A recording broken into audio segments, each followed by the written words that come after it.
Game on Sunday, man. I know you're nervous for the Rams, but you got to be a little enthusiastic after being there.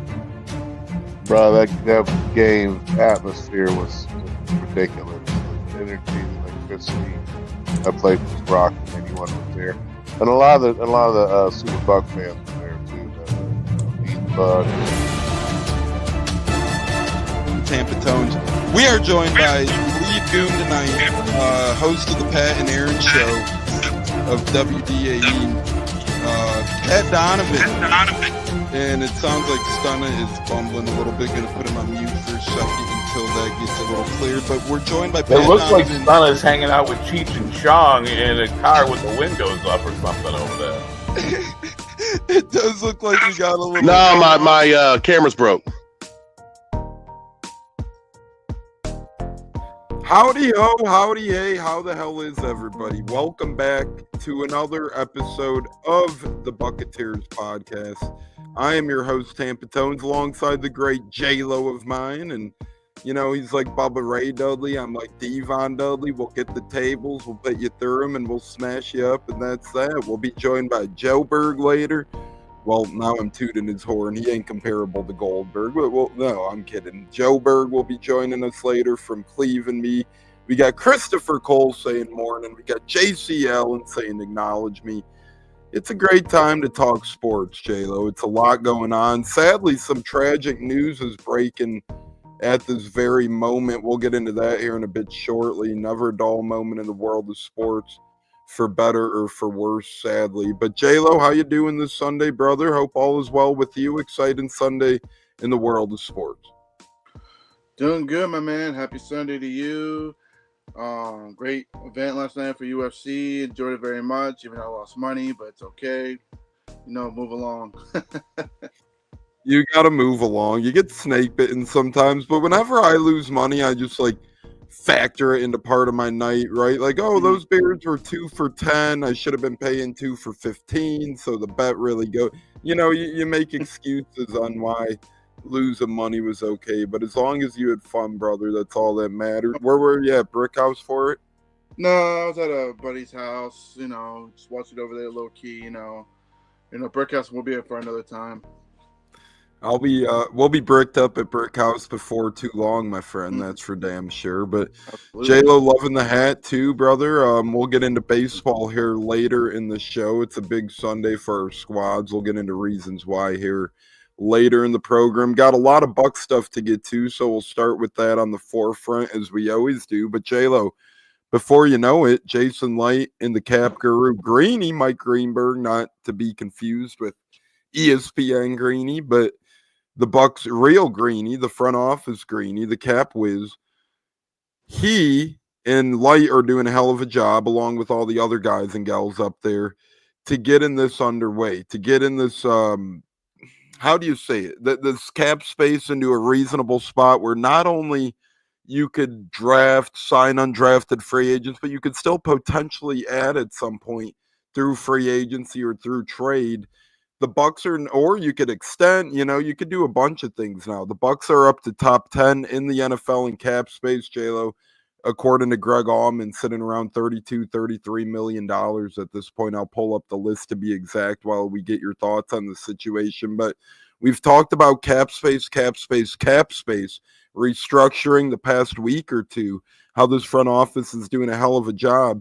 And now the evidence is right in front of our eyes. The Bucs have suddenly became a top 10 team in cap space. Do you think this is more so the Bucs could feel comfortable, they're not hovering right around the cap?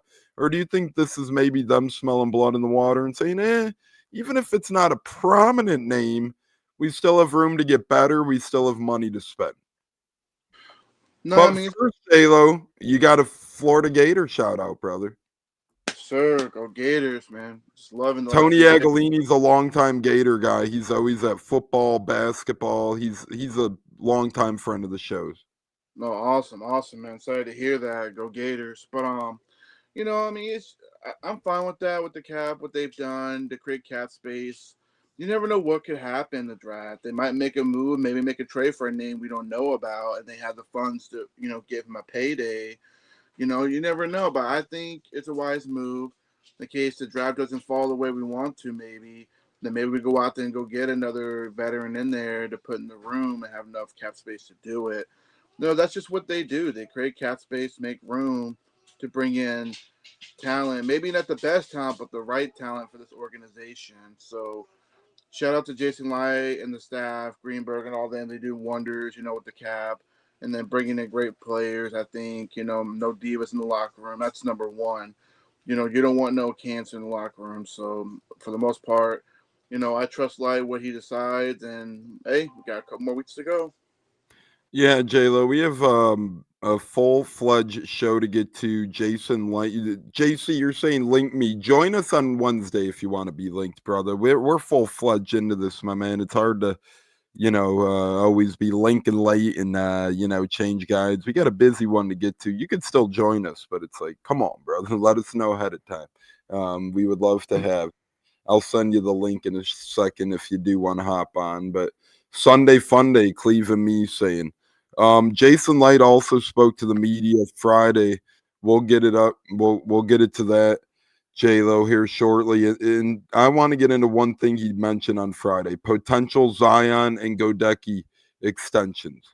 Zyon and Goedeke were mentioned as two possibilities as being extended here in the near future, maybe this offseason at some point, to give the Bucs player, big ballers to stay on the roster in the future. Both of these guys are young. Both of these guys are bright. Both of these guys will make a big impact on this football team. And it helps alleviate and help what you need to work with cap space if you get extensions done earlier rather than later. Helps you out front office wise as well. So, J-Lo, what say you on these rumors that Jason Light is starting of possible Goedeke and McCollum extensions incoming? Well, first and foremost, what round were they drafted in? Not the fifth first, rounder, right? Not bad for a fifth round draft pick. You know what I mean? Like, he deserves a huge payday. So shout out again to the staff for picking the right players. And you're gonna pay the right players, And I think that's a huge thing, and plus I think you create more cap space if you extend these guys. And I think they both deserve it. I feel Zyon has earned the spot to be, number one DB1 on the outside. And then you got Goedeke, who did a complete, turnaround through his rookie season, playing right tackle. It just goes to show that, we're making the right moves. We're going after the right players, re-signing the right ones that earn the money, they earn the contract. Don't cry, don't complain. They show up to work, ready to go. And those are the players I want to see get paid. Not the one that cry. Hold on, JC. We're kidding around too, brother. You just let us know ahead of time so we could advertise your beautiful face all over the place. But I sent you the link. Now hop your ass into the show and show why you're the tribal chief. You know what I'm saying? No Boston stuff. What's up, fellas? Would you guys bring Shaq back and draft an edge rusher in the second or third? So love the show. Thank you. Thank you very much, T. Knowles. We do appreciate that. So, J-Lo, finish up your opinions on Zyon and Goedeke, and then get to T. Knowles, and then I'll get my perspective on T. Knowles' question as well. Yeah, back to Zyon. Like I said, he's proven that he's our top outside corner. I'm not going to put over Antoine Winfield Jr. just yet because Antoine Winfield Jr. I feel is the best DB on the roster. But back to Zyon, I think he deserves whatever penny he gets if they extend him now or later. I think he'll definitely be around a lot longer. And then same for Goedeke. Him and Tristan are just the two top dogs on the tackle positions in the NFL. To me, top 5. So you pay him, you knock it out. That's one less thing you have to worry about in the future. And I think Light's trying to get ahead of the game. He's trying to prepare this team to be ready for the future to compete for championships, not just one or two in the future.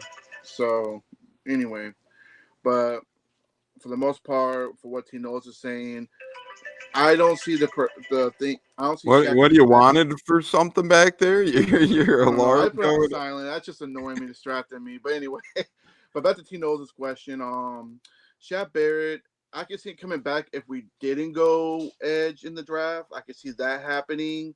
But if we do draft edge, I just don't see it happening unless bearing injury comes, to one of the players. That's the only way I see Shaq coming back. If we don't draft an edge and we bring him back just to help, the edge room and veterans out. That's how I feel about his question. But it's a good question.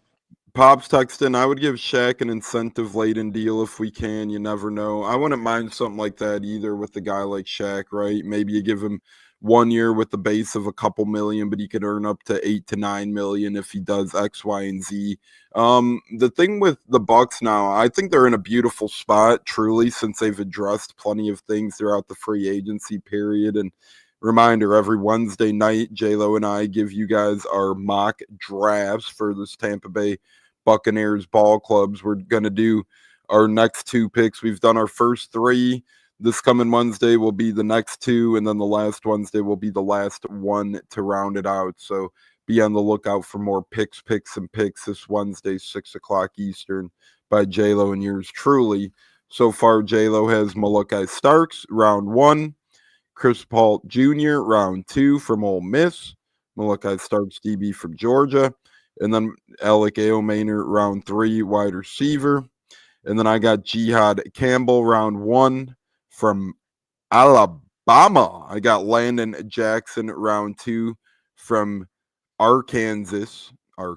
And then I got Alec Aomaner, round 3 as well. So J-Lo and I sharing a pick right there on Alec Aomaner. So continue with us into Wednesday. We'll bring you guys our next couple of picks. But getting back to the question, the flexibility does allow us to maybe not make an edge round 1. I thought at one point in time before Hassan Reddick came, before we brought Nelly back, hey, this might be a round 1 need, J-Lo. I was thinking we might really need to do this round 1. But now that you bring Nelly back, now that you bring in very star-studded pass rusher like Hassan Reddick, you got a lot of room, especially with Chris Braswell should be growing, his continued growth. You should get Yaya Diaby to continue to grow. So I wouldn't mind making it a 2nd or 3rd round pick and potentially bringing back Shaq. The thing is, J-Lo, I don't know if the Bucs have enough roster room for all those edge rushers then, right? Because you look at the shape of the roster room right now, you got Yaya Diaby, you got Chris Braswell, you got Anthony Nelson, you got Hassan Reddick. Just pretend like you did bring Shaq back. That'd be 5. You draft a guy that's 6. They like Marquise Watts. They like Jose Ramirez. I mean, it goes on and on and on. That'd be up to 8, 9 pass rushers. I know you can never have enough, but realistically, you wouldn't be able to retain all those bodies. And Joey will be joining us here in a minute as we got El Monito on Facebook. But what say you on that before Joey joins us, J-Lo? I mean, to me, the edge room, you got to let Braswell develop. You got to get him on the field. That's number 1. He was a 2nd-round premium pick last year, so he's got to get playing time. And then if you go draft David Rosaraku, which I like a lot for Boston College, I wouldn't knock it. But to me, it's going to be difficult to, get some of these guys on the field, like Anthony Nelson. What's your plan for him? Are you going to put his hands in the dirt and put him more on the D-line part? Or are you going to utilize him? And you still got Jose Ramirez, who I still am believe that he could, with year 3 coming around, might be ready to, get on the field and, get to the quarterback pressure. And then you got Watts as well. So, I mean, to me, I think I'm pretty okay with the room we have. But if Light wants to go with another edge, and I'm all for it, you know what I mean? Competition brings the best out of everybody. But the thing is, though, I think the edge room, now you got to look at other options at DBs or even go offense, wide receiver. They've been looking at wide receivers, so you never know. So to me, I feel bringing Hassan Reddick was definitely a good insurance. So, hopefully he's in the right mind, like I think he is, and he'll get to the quarterback, and that's what we need. We need the front 4, not keep blitzing. So that's number 1. But we'll see what happens. Joey knows the importance of edge rushers. When the Colts won the Super Bowl, they had a couple of buddies by the names of Robert Mathis, Dwight Freeney. Hats off to Freeney. He just got, I don't know what the hell happened. I think J-Lo just got mesmerized and, Joey struck him like a chord. But Joey, we're going to introduce you in. We're going to get back to football talk, but what a better comment to get with you than WrestleMania 41 next week. Oh boy, Joey's setting himself up for a heel turn with John Cena. Christopher Cole, thanks for the Mania shout out. Joey, welcome in. Happy last day of basketball. Happy Masters Sunday. Happy Cubs Sunday Night Baseball. Happy NHL playoffs, and Aaron, however the hell you want to call it. Oh, I'm stretched sideways big time right now, fellas. Let me tell you. I mean, I can't keep anything in my pants. This is J-Lo. I know you're scared. That's why I had to jump off, but it makes sense now because you're the bottom of the screen because you're less superior to a guy like myself. So going on to the big time. Good morning, everybody. Like Tone said, how can you not enjoy? We literally have Warriors and Clippers. It's like a game 7. We have the Masters, WrestleMania coming up. We came off a great UFC card, and here we are still talking NFL because that's the king of them all. So I'm happy to join today. It's going to be a great show. Yeah, I think it scared off JC Allen. I was just, it is Your what it solo is. Sokoa Walmart version of Tribal Chief. That's what happens. Oh, wow. JC getting called the solo Sokoa version of the Tribal Chief. Fellas, we got one last Bucs topic to get to, as we already talked about Bucs restructuring, being top 10 in cap space.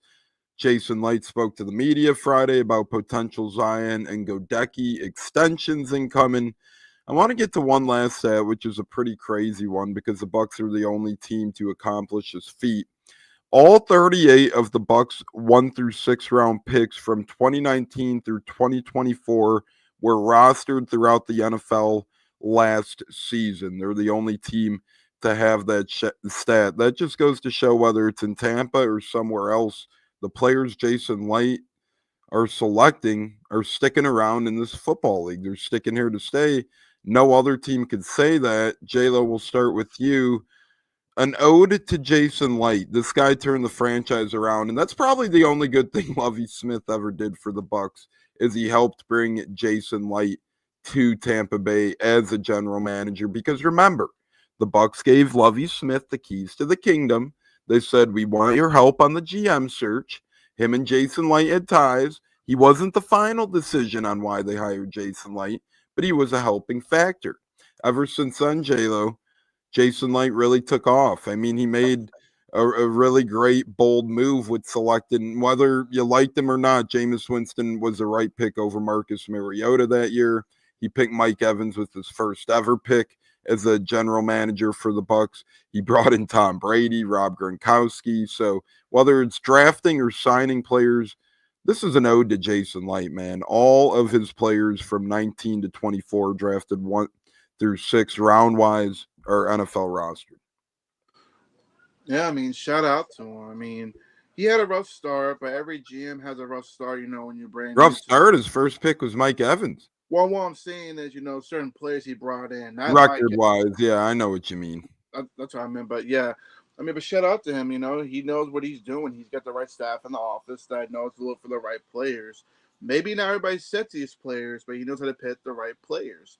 And now you look, they're all still playing the NFL, getting big contracts. I mean, shout out to Jason Licht, man. I mean, he's the best GM in football. I don't care what anybody says. The man knows how to work. He knows how to cook, and I'll back him up any day of the week. I don't care about any other fan base, what they want to say, but Light, to me, he's done all wonders with this team. Joey, what say you? I know you had a couple of those Bucs on your teams throughout those years, including a guy like Grant Stewart, who's a Buck, although he was drafted around 7, so he wouldn't fall under that umbrella. But you just know by the type of guy Grant Stewart was with the Colts, how, for a round 7 pick, hey, that was value right there. That guy stepped in plenty of times in Indy and helped take over, mainly special teams wise, but when things ran thin linebacker wise, he did his job and helped step in. But Joey, what say you if your GM's capable enough to do that?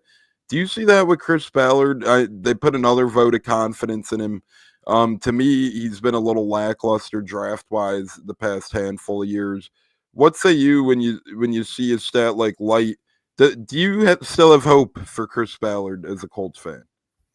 Yeah, going back to Grant Stewart quick, me and Pops were at his most tackle game of his career. He had 18, so he stepped in that day for an injury and did good. So I really did. That hair was awesome, man. It was. You could find him easily on the field. I mean, he's just a boss. And man, sitting on Clearwater Beach listening to the show, what better time, Tyler? Touche. Tyler. But going to Ballard, in terms of free agency until this year, it's been a little iffy, but I do like our drafts. He's a really good drafter later in the rounds. For example, second round, we got, even though that's second round, but we did get Taylor and Pittman, who are 2 stars on our team. And then later in the draft, we'll have 2 third and fourth round picks from last year starting on our offensive line, and Bordolini at center out of Wisconsin and Gonzalez. So hopefully the first round picks could step up late the last couple of years, like Latu, take that next jump. But I do have faith in Ballard in the draft.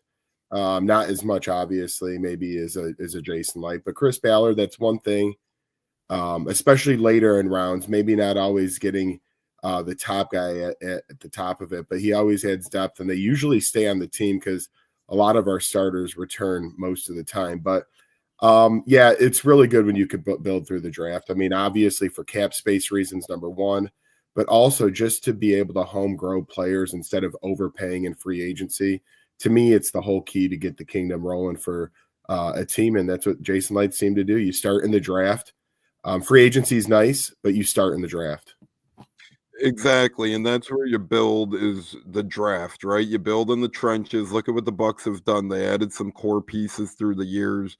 Vita Vea's, Kalijah Cansey's of the world. Now you build around those guys, like bringing in a Hassan Reddick type, right? Perfect complement there. So really beautiful thing to see through the draft with that and whatnot. But my guy Tyler, for those that don't know, I was row 1 with him at Bucs Falcons a couple of years back. Incredible seat. So we do appreciate you listening. Bucs 78. Fire the damn cannons. Go Bucs, go Bucs, go Bucs. Absolutely Bucs 78. But yeah, I wouldn't rule out Chris Ballard as well. Is this a stunner sighting for once? Do we get stun on a Sunday? Do we got to rub our eyes? How we doing? Oh, what's up, guys? How we doing, brother? Long time no talk, my man. How we doing? Yeah, man. You break it up a little, I might get dropped, but just drove all night. Went to a tournament in Jacksonville yesterday, and so got at 5 o'clock. Oh boy! Saturday morning, got it Sunday morning. Stun, if you could, while we have you here, quick. I know you're a little in and out, but if you wanna, the floor is yours for your 7-on-7. If you want to talk it up, talk about it. Kind of explain what you're doing. We'll take a quick break from our program and to get to that. Stunner? Right, so I'll try to get this in. I'm getting broke up. I hope I don't get dropped. Keep trying, buddy. So you guys can hear me? Yep, the floor is yours. Okay. So yeah, I'm doing 7-on-7 Elite. It's a big deal. Some big guys see OT7 on NFL Network. So there's over like 1,000 teams nationally, and 7-on-7 is really growing. It's one hand touch contact. It's a lot like flag football, but more competitive. So I run a 14U 7-on-7 Elite team, and that's what I'm involved in. We would like in the future for Buccateers to stream live events, do commentary like the OT7, do interviews going into these tournaments as just a way to promote football. The Buccaneers do a major flag tournament for the girls, and they do a major 7-on-7 tournament in the summer as well. So it's just a great opportunity for kids to get work, and it's also an opportunity to get sponsors and promotion for the game of football.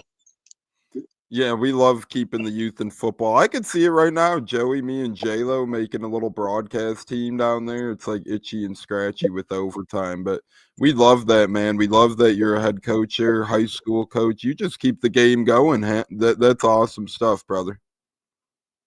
Absolutely, man. It's from coaching baseball where you're at. It's a commitment, and the kids need leadership, and it's not really enough being done.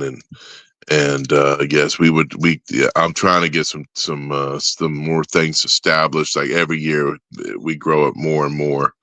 And someday we want to do the Buccateers 7-on-7 tournament. So Joey, that's what we're growing up to. Joey, J-Lo, any questions on that? I'd love a 7-on-7 Buccateers tournament down the road where we're there. But Joey or J-Lo, you guys got any comments for the great big Stunna while we have him? Go ahead, Joey. No, I mean, Stunna, good to see. I owe you a phone call for sure. And the 7-on-7s, I'm very intrigued because, look, with less contact being had at the lower levels, I think it's good to grow upon these 7-on-7s. And even more important than that, you hit it right on the head. These kids need leadership. They need someone to look to. And that's what it's all about. It's about getting younger kids outside, being active, and keeping a level head on their shoulders. And what better way to promote that than the sport of football and 7-on-7? So I'm all for it. Couldn't agree more, Stern. Shout out to you, man. Your commitment to these kids, showing them the game of football for one thing. And I think it's a great thing. And, I'll be all for it, man. I would love to be supportive of that. I love the game of football. I'll probably be a little rusty if I try to get out there. But at the same time, it sounds fun. And, in the future, that'd be awesome. Let's go. Yeah. I J-Lo, if you could ever come out and do some film work. And then I think we have a Buccateers YouTube. Mm-hmm. So if you ever wanted to come out and do some film work or just do some interviews, if you'd ever be interested in something like that we could turn around and post on our Buccateers YouTube channel, I think that'd be a great service and be a great direction that we could go in, as far as the Buccateers broadcast team is concerned. Correspondent J-Lo, I love the sound of that. What do you think, J-Lo? Get your boots up, strapped in, and ready to roll. Hopefully you got it better than that flip phone so you could take some good interviews over there. J-Lo's stretching out. See the commitment? That's a committed guy right there, ready to roll. Just a warrior doing what it takes to keep being a warrior. But Stunna, I know it's Sunday. I know it's your day. If you want to hang out, continue hanging with us, feel free. But if not, brother, give us one last word for the Bucs and your 7-on-7s. Unless you want to keep joining us, feel free as well. Yeah, we'll see. But it's not really me joining you. It's the connection dropping. Buccaneers, man. We're a family. We have a great fan base. And, we're like the few of us because we're the most hated on team. You know what I'm saying? So There's only a few of us left because of the hate and the way we get treated by the league and others. So it's just a camaraderie that we share. And it's just an awesome experience. Your season tickets are changing location. J-Lo, this year, right? I am. I'm getting older. I used to get turned up for the games and, sit by the visiting side and get rowdy with the other fans and talk shit to the players or the other opposing team and really just bring that fire. But, I'm getting old, man. I can't really bring that fire like I want to. So my bride, and when you're at the Buccaneer games on the visiting side, you get torched by that sun, man. So we're going to go to the home side so we can sit in the shade. We're just going to enjoy the games. Defense might get loud, might not, just kind of clap when we do things and enjoy the game. And, I don't get turned up anymore. So it's going to be a different experience, but it's going to be more like, just like an elderly man, just enjoying the game. Kind of like what they do at baseball, that's why I can't go to baseball games because they throw me out by the 6th inning. I call it, they have the 7-inning stretch of baseball. They have the six inning stunners kick out, at baseball. I shit you not. When we went to the Rays game with Stunna, I was in the outfield getting a brew, and you could hear him from third base. He was he was getting into opposing pitcher's head like no other. It was awesome to see. Yeah, Iserhausen to this day will tell you the Rays are the rowdiest fans, and that's because we were giving him the business. Of course, he went out through heat on our ass because we got in his head and pissed him off instead of the opposite. But, it's just you get old, man. Times change for you. And we still love the Bucs. We still love to get some road games in someday, when the finances get better. And I think our economy is going to get to the point where we'll be able to get back into some of that stuff. And I know I got to get my money up for a wedding coming up too, so maybe try to save up for that as well. Well, we'll get you and J-Lo could be roommates for the wedding. There you go. We'll get a room for you and J-Lo, and you guys could be right there. But that would be awesome to have you. Joey will be coordinating some big things coming up. But we got a lot we're gonna stay up all night talking Bucs history. Oh yeah, we are. Maybe even talk a little rivalry, Gator Hurricane rivalry back in the day, man. Talk some shit, man. We'll have fun. Oh, guess he didn't like that one too much, No, Jay. Man, definitely. Oh, Stunna's a Hurricane guy at heart, regardless, for better or for worse. But we love having Stun on. So as long as he's on, we'll keep talking our ball. Speaking of ball, Matt Gay losing control of his freaking legacy, losing control of the football. He's now a free agent. Once the highest paid kicker in the NFL, once a Super Bowl champion in the NFL. Those three things alone for a kicker, and we have lost Stunna, but it was incredible having the great. Let's give it up for Stunna. He is out here coaching his ass off, saving just incredible. J-Lo, fill us in when you go to correspond. We'll set you up. We'll get you the gear. We'll get you the Buccateers little promo jacket you could wear while you're on the sideline like a correspondent, but you'll be living good. But we love you, Stunna. Thanks for dropping by. Man, end of an era, getting old. You could just, wow. Just nothing will beat Stunna fandom, man. Nothing will do it. But Matt Gay being released. And if you're a kicker, these three things alone are a hell of a legacy. Getting drafted being a kicker is impressive within itself. He was drafted by the Bucs. Winning a Super Bowl, being the Super Bowl kicker is impressive. And then being the highest paid at your position in league history is impressive.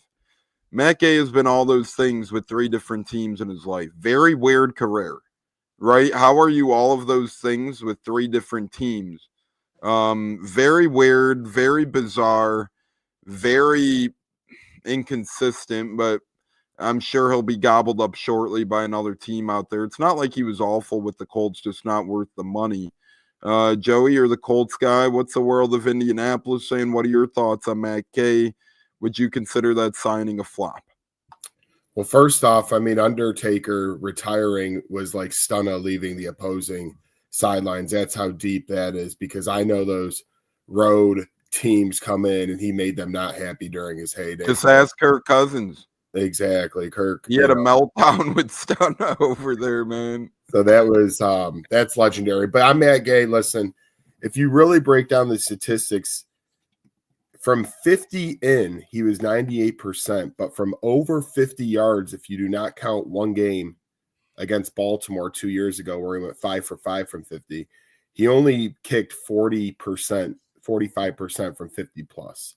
In this day in football, you have to make your kicks over 50. It's very imperative when you get to that, 40, 38 yard line to be able to make field goals and trust your kicker. And with so much expansion in the league with offense, that to me was the final straw.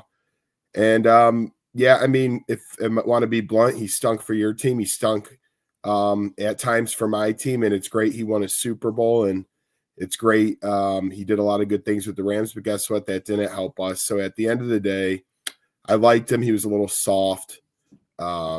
But other than that, I mean, you got to make your kicks over 50 yards in today's NFL. And I think that was the final straw because we struggled with kickers for a few seasons. Then we actually had Chase McLaughlin. We put him back on the map, and then Tampa Bay signed him, which has worked out very well for you guys. So, Also, thoughts on Ben Brown quick. We got a question or a comment about him. Look out if Benny Brown finds a third pitch. So thoughts on that quick, Joey, is your sport in your Cubs jersey. Absolutely. We've been playing a lot better baseball, Christopher. You're a Mania guy. You're a Cubs guy. Love everything about it. If Ben Brown could develop a third pitch and hone in on his location, I think he could just be fine because it looks like Justin Steele could be out a while, potentially. Jay, and you don't have anything else on Gay? That was it? Nothing else to say. I mean, he didn't do enough good for me. I'm glad I got you Grover's jersey instead of his because I was between those two. So Grover ended up being the better of those. Yeah, I would have just put I am in front of Gay if I had that jersey and just wore it around town and would have seen what happened with that. So okay. J-Lo, thoughts on Matt Gay's dismissal, buddy? Well, I must say it really hurt when he kicked the game-winning field goal on us and knocked us out of the playoffs back in 21. That one really stung. Ain't nothing worse than seeing a former Buck, put you to end the game to lose. He's been up and down. He got drafted. Shout out to that. I was already frustrated and hating on the. Well, let me not get too provocative with it, but I was at the Giants game when he missed that potential game-winning field goal, and that was frustrating. And I was like, "Oh, here we go again, another kicker." Sure enough, goes to the Rams. Wins the Super Bowl, gets a big payday for the Colts. Now he's back on the market again. I'm pretty sure somebody will take a chance, scoop him up, whatever. That's up and down guy. That's just what he is to me. Yeah, I agree. Inconsistencies of a kicker at its finest, right there. I could see him going to the Saints, to be honest. Who's the Saints kicker right now? They had a rookie last year. It was his name will come to me because their longtime kicker followed Sean Payton to the Broncos. Will Lutz, he went there, and then I believe they got Blake Group. Yeah, I could see him going to the Saints. Yeah, well, then we get to root against him. Man, it'd be such a Saints move for him to do good there, though, and then it's like, damn it. Well, they won't be good, so that's okay. You know what I'm looking forward to? We got to do when the Jaguars play in Orlando in a couple of years when their piece of crap stadium in Jacksonville goes under renovation. Whether the Colts or Bucs play there, we got to have an epic weekend in Orlando, go to a couple theme parks and go to the football game on Sunday. That would be epic. But, J-Lo's cream cheesing over there. Yes, sir, he is. Let's do it, ladies and gentlemen. Joey, before we get to some sad and somber news on this Sunday, we got a busy sports schedule to still get to.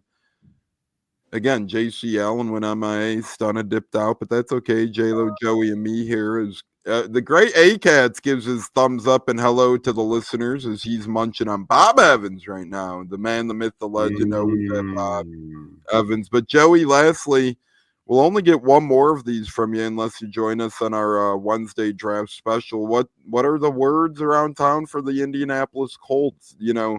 They've had an interesting offseason. They've re-signed Mo Alley Cox now. They brought in Danny Dimes. They brought in a couple other big names defensively, high-paid defensive backs. So I like the offseason they had. I would add some tight ends, wide receivers in the draft and see what happens. But what's the word around town in Indy for the Colts in their 1-7 draft projection?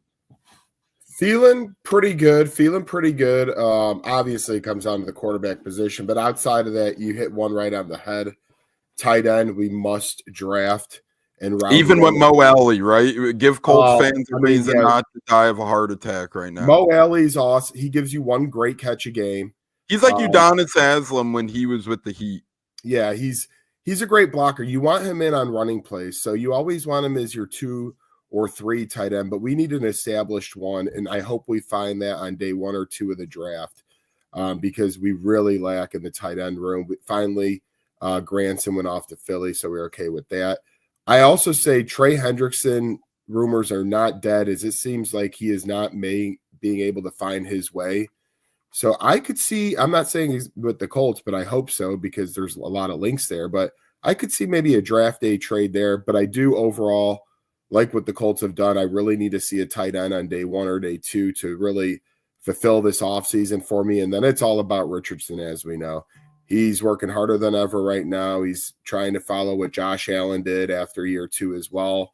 I mean, as much crap as we give him, until the NFL draft, ladies and gentlemen, Anthony Richardson is still the youngest quarterback in the National Football League.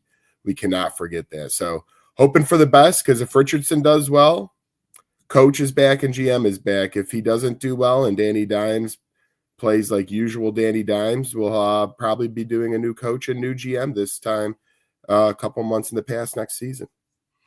Wow, and that is some interesting things, but no lies there. The QB, when you take one high in the draft, you got to hit on him, or else it turns into some problems down the road, and that's why it's a crossroads.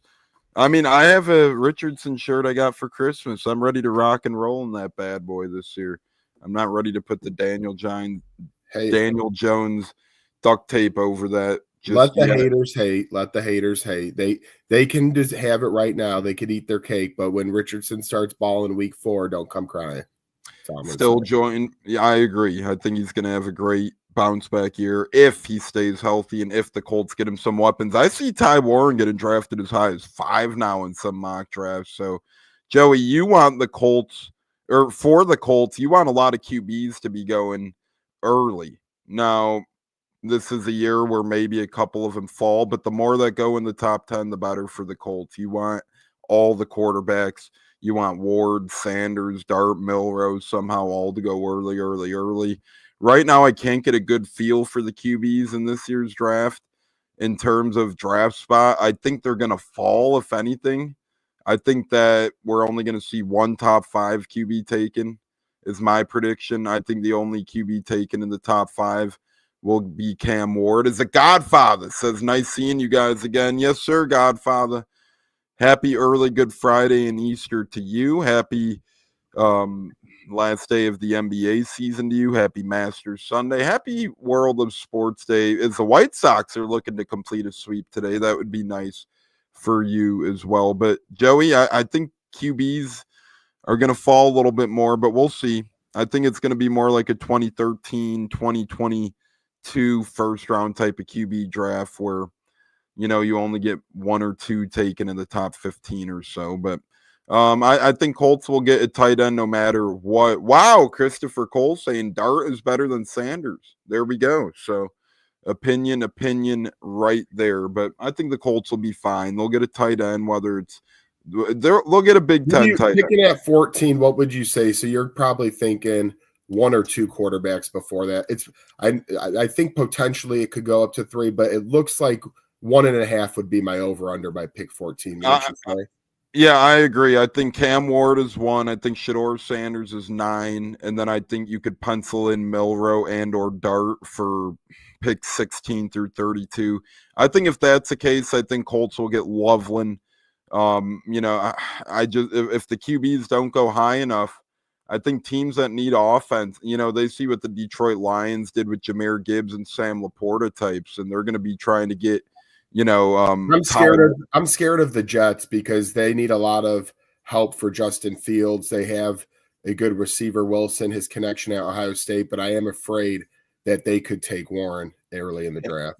Well, you know, as well, so a lot of teams are going to be looking at Genty and Warren. The Raiders are pretty much buttered up by Genty, so a lot of teams that were looking at Genty might pivot to Warren if they're looking just for playmakers and best available offensive-wise. So that's where a team like the Bears could be scary as well. You know, they might go ahead and draft a guy like that for Caleb Williams. By the way, Tom Brady, before we get to some sad news, Tom Brady is opening up card stores around the world, mainly in Boston right now. I think he's up to 4 card stores now, and I love football, baseball, basketball cards.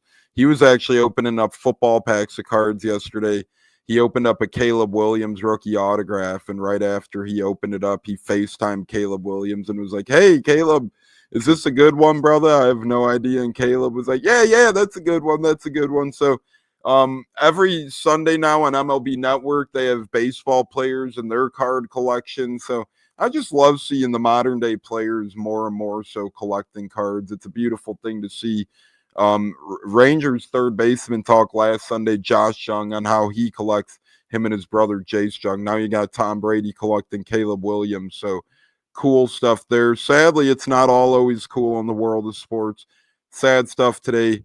Former first-round projected wide receiver out of LSU, Kyren Lacy, found dead over the night, and it's likely to be looking like a suicide. Not official yet, but for those unfamiliar with the situation, Kyren Lacy was found in December as striking a man and killing him for potential negligent homicide.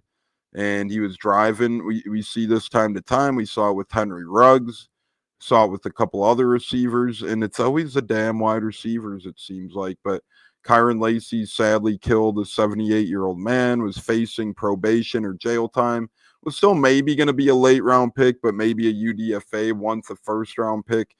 His world was just collapsing, and sadly, it seems like he took his own life now. One time a star at LSU, J-Lo, top projected first, second round pick, suddenly is no longer with us. Just a sad all around story, J-Lo. It's very tragic because I watched that kid a lot last season. You being a SEC guy, you're very familiar with him, I'm sure. Yeah, yes. You know, LSU's known for wide receiver U. They know how to develop and get top dog receivers going to the draft. I won't go into detail. I thought he was going to be the Nets' upcoming guy, going to be a first-round steal, kind of like a Justin Jefferson type steal. That's how good he was potentially going to be. But unfortunately, he had ups and downs last season. And then the whole incident going on back in December, you know, it just totally derailed where he was going. And unfortunately, you know, depression is really, really bad these days in the world today, no matter even off the field of football. And unfortunately, he possibly took his life. And my condolences to the family and friends, teammates affected by it. You know, I mean, for the most part, he wasn't a locker room problem. I felt like it was just couldn't get it going for the most part. But my condolences and prayers out. And hopefully the younger group of youth players kind of get an idea of this. Like, if you're sad, if you're that depressed, there's help out there. Go talk to somebody, a professional that can talk to you, help you go through your emotions. Yes, I know talking to strangers is tough, but that's just my advice to the youngsters hearing about this news about Lacy. So that's all I can really say about that. And again, we know he made a terrible mistake. He took someone's life, but that doesn't mean to end yours. Like J-Lo said, if you're ever in need, maybe go get help. I know it's easier said than done, but just tragic, tragic stuff. J-Lo, very good advice. The first lady of the Buccateers, Olivia, says, hey, fellas, thanks for joining us, Olive. We love our lady listeners. Christopher Cole says, praying. Before we get to Joey's thoughts on it, I will say one day when we get us three and then someone else, whether it's a JC Allen for a show, whether it's a Stunna, whether it's a Katz, a Bucko, a Gene, I'm going to assign behind the scenes all of us. These are by far the top 4 wide receiver college teams in the land. So, for instance, Joey might get LSU, J-Lo, you might get USC, I might get Ohio State, the fourth person might get Alabama. We're going to do the research and come to the table with all the fun facts on why that school has the best wide receivers of the past couple of decades. But those 4, LSU, USC, Ohio State, Alabama, they have the best wide receiver resumes by far. So that'll be a fun offseason one. But Joey, tragic loss for LSU, for NFL, but a lesson learned, man. Although you might be at a dark point in your life, just go get help if you need. Yeah, absolutely. Actually, you know, condolences, and J-Lo spoke greatly on that, and so did you. But Colts right tackle, Braden Smith, he's still the right tackle, but he missed a lot of games last year because he said at one point he just could not.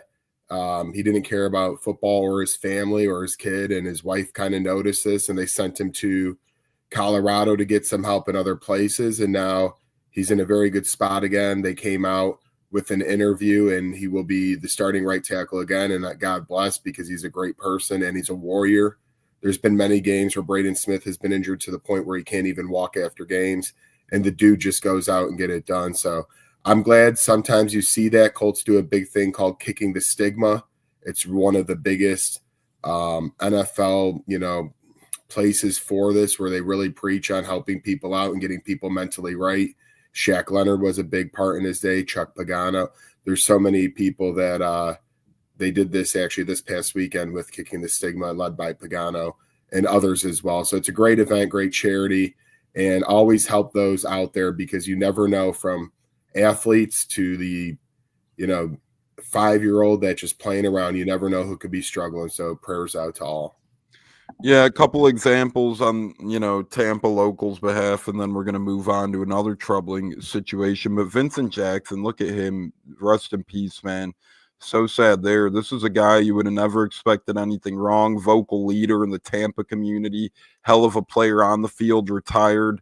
Would have been in our Ring of Honor. And then just one day you find him passed away in a hotel room due to a maintenance call. Tristan Wirfs, what a guy. Just for switching positions, he was aware enough to maybe go get some help, maybe not for the same type of reason, but he got help. He got therapist help talking to somebody just by switching positions from right tackle to left tackle. He knew it would take a mental toll. Then Red Sox outfielder, Mr. Duran, he talked about a couple of years ago, he literally had a gun loaded in his mouth and was ready to pull the trigger. And the gun got jammed up, and he's thankful for that every day because now he's a star outfielder for the Boston Red Sox. So we're sad to hear the story and the news of this LSU wide receiver, Kyren Lacy, gone way too soon. That just goes to show, man, you could have the whole world in your hands, projected first or second round pick. You make one mistake in life, next thing you know, you're no longer here, which is really, really a damn shame. We got a couple more topics to get to. Then we got breadwinners. We're 16-9 on the season after a 2-1 week last Sunday. Joey had Astros to win $21. I had UConn women's basketball to win $7. J-Lo sadly had the Rays, but we're better out of football, seemingly. We're 16-9. Although we had one winning season, we're 1-0. Because that's how I do it at the end of football. If we're in the positives, it's 1-0. Negatives, we're 0-1. So we're 1-0 in our first season ever, keeping track of this. Now we're 16-9 with a net positive ratio, $65 here on the Buccateers podcast. Watching live on YouTube or Facebook right now. Catch the instant replay on Apple, Spotify, Google, or more. But guys, another troubling story. This probably means he'll be a Kansas City Chief because the Chiefs keep taking troubling wide receivers. But one of the top prospects in the draft, Texas wide receiver Isaiah Bond, turned himself into Frisco, Texas police this morning for a matter related to sexual assault. Now, the situation still has to unwind and stuff, but J-Lo, quick thoughts on that? Always something with these damn wide receivers around draft time. I don't know. I just feel like, some of these youngsters, man, they make bad decisions, poor decisions. And when you get spoiled with... Well, now they have all this money too, right? It's not only do they not have guidance, but they get millions now. And imagine being in college, Joey, at EIU, and you get handed $2 million. It's like, oh man. Yeah. Boy. You feel like you're on top of the world. You want to go party and not focus on, what's more important and make better decisions. So now you have a guy who is probably potentially going to be a second-round pick, in my opinion. He's probably going to fall away to 7, maybe undrafted now because of this, this incident going on. He was a talented receiver at Alabama. I know Florida looked at him when he was in high school. But anyway, and then he transferred to Texas, didn't really have the year he wanted. But, he was potentially going to be a second, third-round pick, and now he's probably going to go undrafted because of it. And now he's going to have to pay the price. Make better decisions, people. Make better decisions. If you're getting a free education, you're playing your favorite sport, you're getting paid doing it, make better decisions. Stop doing the silliness, this foolishness, if proven guilty. So we'll wait and see what happens on that.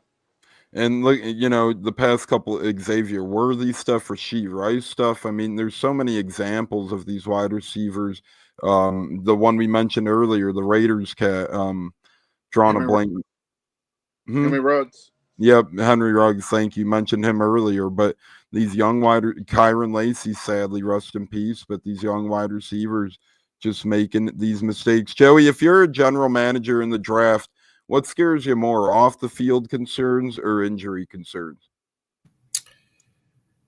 It depends what kind of look, for example, the Eagles and the Chiefs always take chances. Look at Jalen Carter, who dropped a few spots. Xavier Worthy, Rashee Rice. So it seems like the places who have winning, because culture is created by winning. If you're a winning team with a winning culture, that means you usually have good leadership in place and you could take a chance on these players. The injuries, really, anybody could take a chance on them. I mean, That one's a little tougher. It depends on the injury. For example, an ACL, MCL, you always got to be a little bit more wary. But at the end of the day, none of it's good for your draft stock. You really, people don't think falling in rounds is a huge deal, but it does money-wise, especially if you fall from like the first or the top 10, and then you're backed off from there. So, like J-Lo said, you got to do smarter things, but at the same time, I got a couple pending cases out there I'm trying to clear up. So you never know what Oh, geez, I got to start doing background checks on my co-anchors, I guess. J-Lo, we're going to have to check you out, too, after Joey's confessions. I think those John Cena wristbands might be a little sticky over there. So we'll see what the hell's going on. I don't want to spend too long on this, fellas, because we still got a lot to get to, but the Saints quarterback situation getting a little muddied. To me, it just smells fishy. They restructure Carr's contract. Now on a random day, all of a sudden, Carr is like maybe out for the season. I don't know. To me, this just reeks of something fishy. But J-Lo, nonetheless, Saints are probably looking at a new QB for next season. Thank God we didn't get Derek Carr. I mean, such as injury happened to him. But yeah, I mean, it's looking like the Saints are finally kind of slowly turning in the right direction because they're in cap hell and they keep delaying more money on some of these high paid players. And now Derek Carr came out to bite him in the ass. So now it's looking like we're going to be playing Shador twice a year. That's what I'm thinking. I agree with you earlier. I think he goes 9 to the Saints. It'll make more sense, and he will get playing time right away because it's looking like Carr, his season's done, maybe even his career. So for the most part, the Saints just going to keep sliding on down until finally they need to just reboot, just totally like restart. You know what I mean? You can't keep delaying the money when you're not even making the playoffs, okay? So they did use a mid-round on Spencer Rattler last year, but I don't think he's the answer from what we've seen. A couple of years ago, they used a later round pick on Jake Hayner. Joey, what say you on the Saints' muddied quarterback situation? It's like muddied water right at this time. Yeah, it's kind of like after a night of fun and you get that water at the bottom of the toilet bowl because that's all you really got coming out of you. So the Saints QB room is not a good spot to be in right now. Luckily, they have rookie head coach Kellen Moore leading the way to where you got some time here. You could try the draft, whether they like Jackson Dart or they like Shador Sanders, wherever route they might go. But it's going to take time no matter what.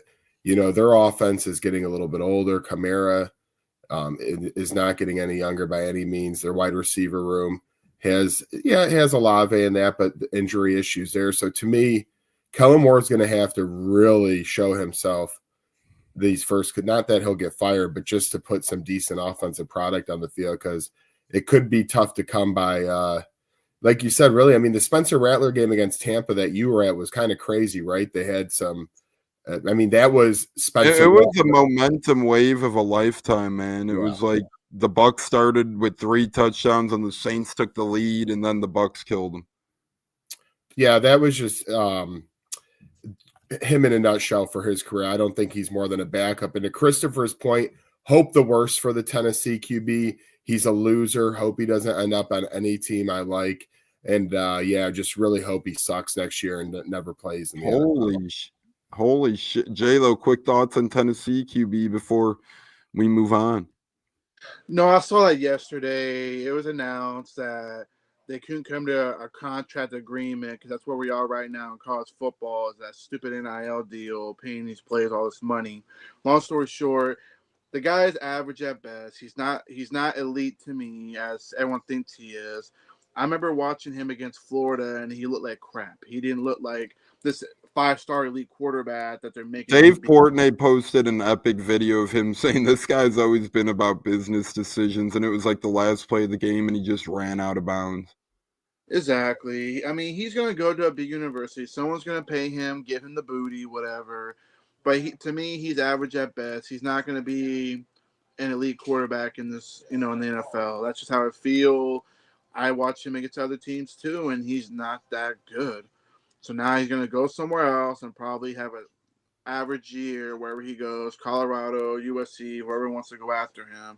I know he's from the California area, if I'm not mistaken, but I could be wrong. So I could see maybe USC, maybe Oregon. Thank you, Joey. Oregon. Somebody can go after him, paying whatever money he's asking for, and then he's probably going to shit the bed on them, just like he did on Tennessee. Yeah, we'll see where the hell he goes, but I think I agree with you on that. I think wherever he weasels his way into will be a weird, stuck in mud type of situation. I'm just not a fan of all this college football wild, wild west stuff. Speaking of wild, wild west, for the summer, we'll always be wild on Wednesdays and Sundays here on the Buccateers podcast. Oh, geez. JC Allen said poor guy, he couldn't join because his cat knocked over his bookcase and it collapsed. So you know what they say about actually, I'll leave that one up. I got a statement on cats, but you know what they say about it. Yeah, poor guy, man. It's like guy can't catch a break. First we're raising him, and then his cat knocks over the bag. But speaking of bag, Buccateers Sundays and Wednesdays here for the summer. Sundays 10:30 a.m. Eastern, Wednesdays 6 p.m. Eastern. You never know if we always get another special. J-Lo giving the putback right there. Joey doing those armpits from here. Jesus, what'd you do last night? Joey will be joining us on Sundays. I will say, though, next week, we'll probably change it to Friday morning. I'll probably give the fellas weekend off for Easter, Saturday, and Sunday. A lot of people going to be doing Easter activities. I know J-Lo will probably be playing Peter Cottontail for his kids over there. So Saturday we'll be in.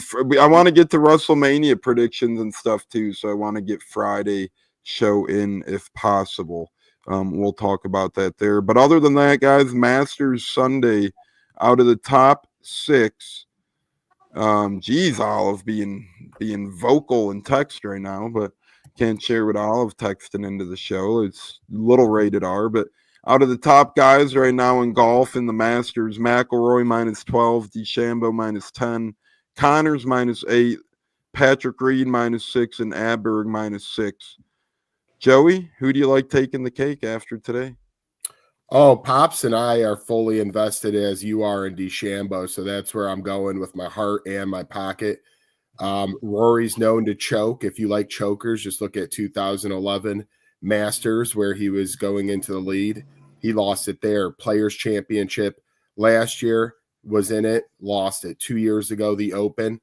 So I hope I didn't just jinx it, but I'm going with Bryson DeChambeau to bring home the gold. And he's a fan favorite. Crowd goes crazy for him. Cannot wait to watch. That group goes off at 2:30 Eastern, 1:30 Central. J-Lo, thoughts on you going to watch any golf today, or are you not a golf guy? Not a golf guy, but I'm going to go with McElroy just because I think it's his time. You know, he's waiting a long time. I think it's his time. That's all I can really say about that. You know, I'll play the game of golf for fun, but I don't really care for all that. Just throw it out there. I know what you mean. I'm going with DeChambeau. I have a futures bet on him. I picked him in a pool where my picks were on fire. Joey's picks got us knocked out down and early, but yeah, my picks were about as good as some of the. Actually, I want my good karma today, but my picks were really bad, just really bad.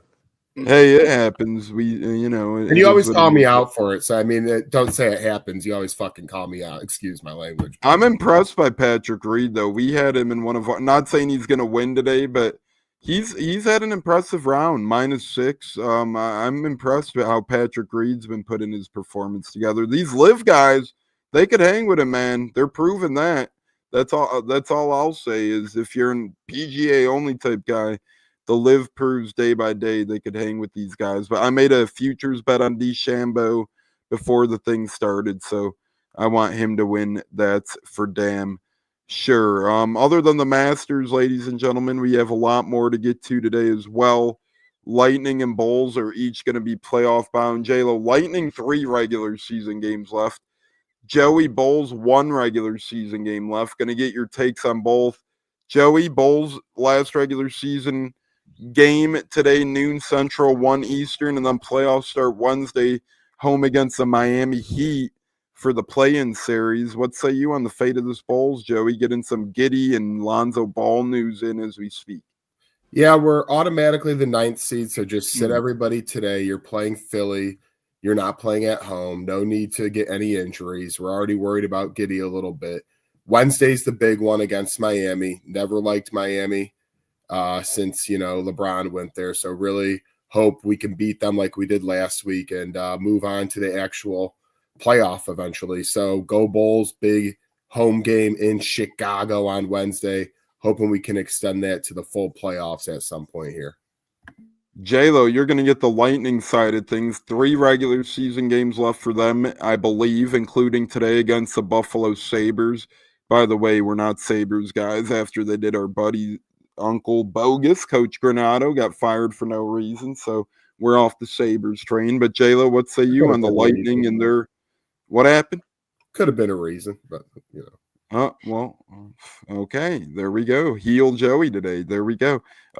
J-Lo, 3 games left regular season-wise on their playoff bound. What say you on the fate of the Lightning as we skip into the playoff time of the spring? Well, to me, the Lightning are in much better shape than they were last year going to the playoffs. It's obvious that we're gonna get Florida, the defending Stanley Cup champion Panthers, in the first round, hoping that they can finish their next couple of games and keep the point lead ahead of Florida, so we get the home ice. But either way, Florida's not the same team they once were. I think the Lightning will finally get over the hump and get past the first round. I mean, this team is much better shape than they were last year, like I mentioned a few seconds ago. I like what they're doing, what they're putting together. They just brought up Goedeke. I can't wait to see how he develops again, going to the major roster from the lower Syracuse. Thank you. But I like our chances. I think this is going to be a good run for us. I think we'll finally get revenge on Florida, knock their bitch ass out of the playoffs, and show them who the real Florida team is in hockey. And then we move on to the next round. But that's where it's shaping up to. I kind of had high hopes when they played Toronto the other night because they would have got the regulation win. They would have got the division spot. But now Toronto's a little ahead by like 4 or 5 points, I think I saw. So I don't see us catching them. So it's looking like it's going to be Florida in the first round, which is fine. I want the rematch. I want the smoke. I want all the Florida fans to come out of nowhere again and talk their shit. Go ahead. Because guess what? You're not going to do it this year. We're knocking y'all out of the playoffs, and y'all going to be watching us be successful. How about them apples? Oh, wow. Whole J-Lo's coming fired up. We got a little bit of breaking news out of the world of the NBA, by the way. The Trailblazers are extending head coach Chauncey Billups, that's rare these days in the NBA, through the 2027-2028 season. So kudos to the Trailblazers for doing the right thing in a league ran by scum that does the wrong things all the time. NBA is, it's almost becoming distasteful the way they handle head coaches. But here, Chauncey Billups, they did not sign one free agent this summer, and they won 14 more games than a season ago. So kudos to the Trailblazers and Chauncey Billups for reaching a contract extension. We're going to get into the world of baseball now. Joey, Cubs on Sunday Night Baseball. They've had a grueling schedule to begin this year, starting in Japan. Then you come back and you play on the West Coast, Sacramento, Arizona. Then you get home, taste of home a little bit in a cold Chicago atmosphere. Then you instantly go back to the West Coast and play a couple of powerhouses like the Dodgers and Padres upcoming. Sunday Night Baseball tonight, very fun to watch. Probably got Colin Rea on the bump tonight, but what say you on the state of the Cubs, and are you excited for Sunday Night Baseball against the Dodgers? Winner take home the series. Absolutely. We're 10-7. They've had better starters go up against us than we've had against them this series. And like you said, we've been on the move, and not just on the move traveling, but against really good teams. So May will be a better schedule, at least on paper. So this Cubs team is exciting. The addition of Kyle Tucker has been nothing but phenomenal. Hopefully we extend the man. And I'm really looking forward to Sunday Night Baseball because it's not often you want to tune into ESPN for things anymore. So this will be a great opportunity tonight. And I hope the Cubs can win this series because we are the best talented team in the division. That doesn't always mean you win it, but I think we have that shot. And remember, you guys could always get on the Buccateers level by partnering with StreamYard. It's simple. It's easy. Click on our link in the comments. I'm going to share it briefly, but just take that link, put it in your box, sign up for StreamYard, and you'll get a $10 discount today. Sign up, help us out. Buccateers earn some incentives and help you get $10 off by signing up for StreamYard today for all your platform needs. Look, now you can see Joey, J-Lo, and myself thanks to StreamYard. StreamYard, where they help us help you. J-Lo, thoughts on the Rays? Joey, I think Cubs are in a little bit better spot based on what Joey was saying, but the Rays aren't down and out yet. But J-Lo, they need this win today, to me, to get a nice little momentum series build against the Braves. No, agree. The Rays have been up and down so far at the start of the season. I think the pitching is really good, besides the Tails little fiasco the other day. But for the most part, the pitching's there. It's just the bats. They got to come alive. You got to get those RBIs in, get men on base. And I think once we get the big free agent we brought in, the shortstop, that would kind of help out. On Kim. Yeah, thank you. Yeah, Hong Kim, whatever his name is. Sorry, don't want to butcher his name. But I think once he comes in the lineup, I think it's going to help out a lot, get men on base, better defense.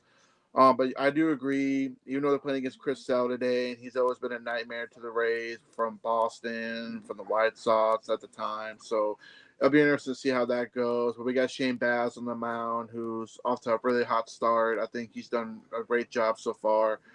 But yeah, a series win would motivate them because they're going to be going to the next couple of series against their division opponents in Boston and New York. I'll be at the game Wednesday night. I'll be taking my oldest to that one. So I'll be watching Taj Bradley, who's also been on fire as well. You know, you got to get the momentum going. You got to get it going. You got to start winning some baseball games if you're going to compete against, you know, elite teams, or not elite teams, but you know what I mean, like high especially teams. with their heavy homestand towards the beginning of the year, right? As the summer goes on, as it grows longer, they go on the road more. So this is a time to try and beef up the W's if you can before the long road trips start. Now, Ha-Sung Kim will be a huge welcome back. People forget he's a 20 homer, 20 stolen base type guy and a Gold Glove winner. So when he comes back in early May, that'll be a big boost for the Tampa Bay Rays. Speaking of boost, we're looking to boost our breadwinner percentage up. We're 16-9, excuse me, on the season, plus $65 overall, ladies and gentlemen. We're looking to build onto that. You guys can pick anything tonight, tomorrow, anything in the world of sports that is bettable. Christopher Cole says May will be easier schedule. I sure hope so, my friend. I sure hope so. Joey, breadwinner, final word. Let's get to what you have to say here first, my friend. What's your breadwinner? And then final word. Yeah, I'll give it to y'all right now. I'm going to actually, we just talked about him, but the Tampa Bay Rays are plus 145 today on the money line. Shane Baz has looked great on the mound for the Rays and my fantasy team, as J-Lo alluded to. And I do think they take down Chris Sale in a pretty good fun ball game today at home. So I look for the Rays at plus 145 on the money line. And then my closeout, I wanted to give two shout outs before I got out of here. Dwight Freeney early in the week got inducted in the Syracuse Ring of Honor Hall of Fame. I mean, not only was he great in the NFL, but coming out of college, a lot of people give Bill Polian crap for drafting him undersized. And what do you know? Best spin move ever in the game is a sack artist. So, and then shout out Patty Pimbleton for getting the huge UFC win. Oh, Patty the Bet. I can't wait till Covington rips him apart now. Though. Oh, that wouldn't. He's just fought a couple of old guys now. He doesn't want to fight another old guy like Covington. Covington would say, Patty, you're next. Yeah, well, maybe off outside of the ring, but not in it. Congrats to my guy, Patty the Baddie, on a huge knockout. Screw you, ESPN Plus. Another reason I'm done with you. The last two pay-per-views, you've had dog shit stream service. That's on you. That's on you. You keep buying them. You could wise up and save some coins. So, all right. Well, I recommend. Jesus, can't even finish a show these days without showing your foot and flicking it around in J-Lo's face. Fresh socks. See y'all later. J-Lo, breadwinner. Final word, buddy. I'm gonna go with the Giants over the Yankees today. I see the Yankees on the money line; they're favored, but give me the Giants over the Yankees today. And then final word is Joey. Whatever. See you later. See you later, Bigfoot. Second of all, it's great chopping it up with you, man. Like I said, we're getting closer to the draft, closer to WrestleMania, birthday week. It's gonna be epic. Can't wait. Birthday week. You amped? Turning the big 50? Funny. Nah, I turned the bit 3.5, man. Bit 3.5. Oh man, my kids are growing so fast, man. I can't even. Anyway, long story short, it's gonna be a great day in the sports world. Hopefully, the Rays get back on track and get a big series win over the Braves and move on to Boston. And just enjoy Sunday, people. And just remember, back to the Lacy passing.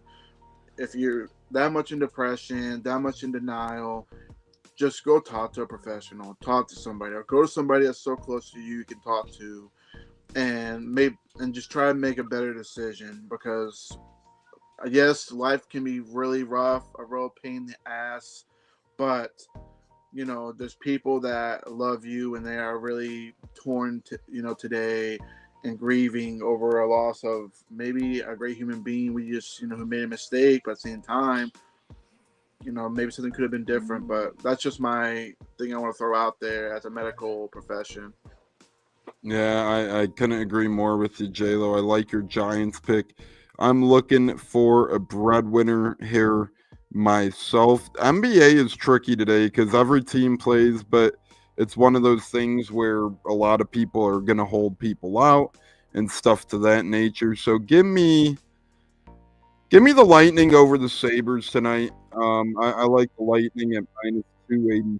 So you put 20 on them, blah, blah, blah, blah, blah. You'd win about $8. So give me the Lightning money line tonight as they need to win 20 to win 8. Let me see how much the Giants would win. But my final word is enjoy the last day of the regular NBA season and enjoy the Masters, ladies and gentlemen. J-Lo, you would win with your Giants about $21. So there we go. Joey has a raise for positive money. J-Lo is the Giants for positive money.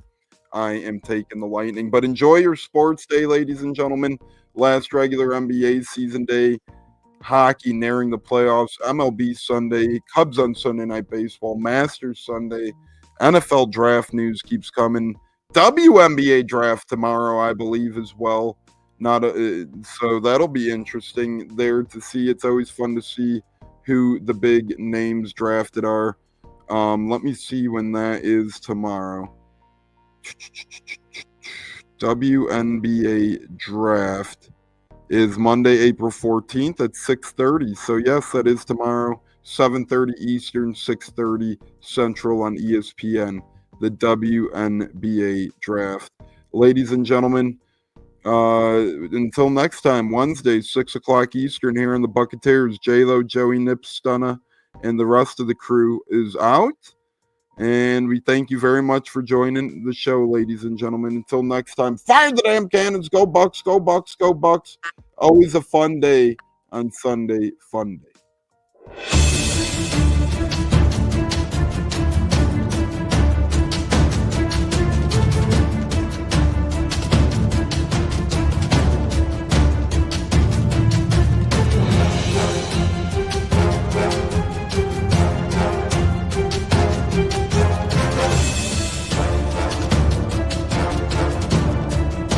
Game on Sunday, man. I know you're nervous for the Rams, but you got to be a little enthusiastic after being there. Bro, that game atmosphere was ridiculous. The energy, the electricity. I played with Rock, and anyone was there, and a lot of the Super Buck fans were there too. The Bucs.